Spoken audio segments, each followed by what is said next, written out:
And joining us now with more is Maine Secretary of State Shena Bellows. Thank you so much for your time and joining us tonight. You've received escalating threats against you, including a swatting call after your address was leaked. Walk us through what the past few days have been like since you made your decision. Thank you so much for having me. It's been a really difficult weekend. I anticipated criticism, strong language directed toward me, but targeting my family and the people who work for me and the people around me with threatening and abusive communications is unacceptable. Swatting my home is unacceptable, and law enforcement has responded perfectly. I was away for the holiday weekend with my husband, so nothing happened.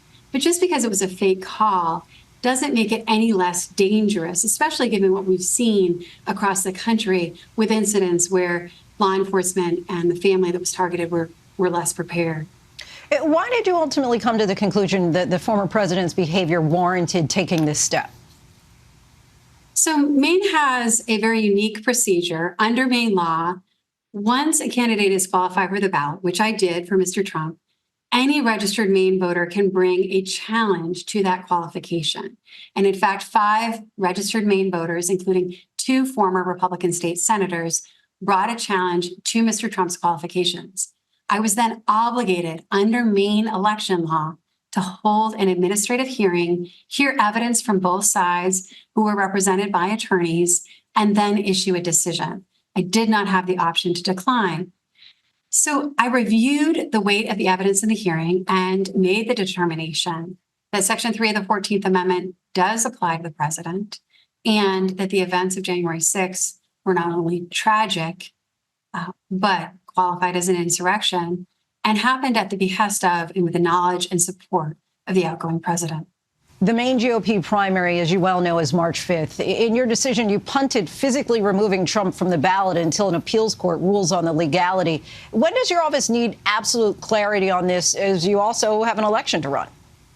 I very intentionally suspended the effect of my decision pending a ruling by the courts, because that is the process: Superior Court, the Maine Supreme Court, and then the U.S. Supreme Court. January 20th is the deadline for military and overseas voters to receive their ballots. Under Maine law, the Superior Court has until January 17th to make a ruling. I will fulfill whatever I am directed to do by the courts. Do you anticipate this case ultimately ending up before the Supreme Court? I certainly think it could. That's part of the process, and certainly would welcome the Supreme Court weighing in. California had a deadline of last week to remove Trump from the ballot and declined to do so.